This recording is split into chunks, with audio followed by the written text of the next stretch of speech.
কেমন আছো বন্ধুরা? আশা করি সবাই খুব ভালো আছো, আমিও খুব ভালো আছি। থ্যাংক ইউ ইউনিভার্স যে আমাকে আজকে সকালে আরেকটা নতুন দিন, নতুন সুযোগ দিয়েছে। তো এরকম প্রতিদিন সকালবেলা ঘুম থেকে উঠে যেমন আমরা একটা অ্যাফার্মেশন করি, we are healthy, wealthy and perfect, এই কথাটা যেমন বলি, তেমনি বারংবার ইউনিভার্সকে গ্র্যাটিটিউড জানাবে, ধন্যবাদ জানাবে যে আমাকে আরও একটা সুযোগ ইউনিভার্স দিয়েছে কিছু কাজ করার জন্য। তো চলো বন্ধুরা, আজকে সকালটা শুরু করে দিই। আজকে মিমির কলেজ নেই, কারণ ওদের আজকে ক্লাস নেই। কলেজে তো জানো যেদিন ক্লাস সেদিনকে যাওয়া, কাজেই তাড়াটা একটু কম, কারণ অফিসের তারাও নেই, অরূপ তো বাইরে।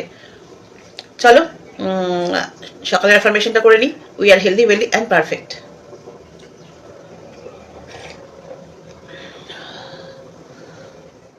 তোমরা কি করছো? তোমাদের কি লাঞ্চ করা হয়ে গেছে? আমার হয়ে গেছে। আমি আজকে একটু দেরি হয়ে গেছে, আসলে কি হয়েছে, কালকে তো অমাবস্যা ছিল, আমি জানি না আমার তার জন্যই হবে হয়তো। আমার অমাবস্যা না খুব পায়ে ব্যথা হয়, খুব, মানে অমাবস্যা এবং পূর্ণিমাতে, একাদশীতেও হয়। তো কালকে রাত্রি থেকে খুব পা ব্যথা করছিল। হ্যাঁ, যাই হোক, উঠেছি, উঠে তো কাজে লেগেই গেছিলাম, টিফিন টিফিন সব তৈরি করলাম, কাটাকুটিও করে ফেলেছিলাম। তারপর মিমি বললো আজকে কলেজ নেই, কলেজ যেতে হবে না। তাড়াহুড়ো করে করছিলাম, কিন্তু হলো যখন কলেজ নেই তাহলে আমি একটু গিয়ে একটু শুয়ে থাকি, পা ব্যথা করছে, করতে গেলে অনেকটা দেরি হয়ে গেছে। অনেক বেলায় রান্না করলাম, এই সবাই মাত্র খেয়ে আসলাম। তো যাই হোক, ভাবলাম চলো বন্ধুদের সাথে সারাদিন আর কথা হয়নি, একটু কথা বলে নিই। ঠিক আছে, চলো আবার পরে ফিরে আসবো। কোকিল ডাকছে।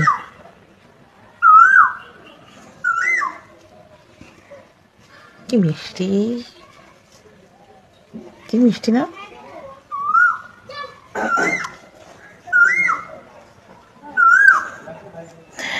এটাই তোমাদের সাথে শেয়ার করবো বলে ভিডিওটা করলাম। So sweet. Good evening. Mimi পড়তে বসেছে আর আমি ওর পাশে বসে বসে একটু একটু কাজ করছি।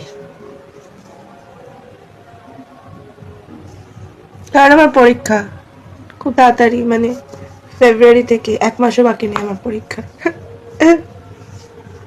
আসলে মিমি তো কলেজ থেকে পড়াতে চলে যায়, ও তো মানে নিজে পড়ার সময় পাচ্ছে না।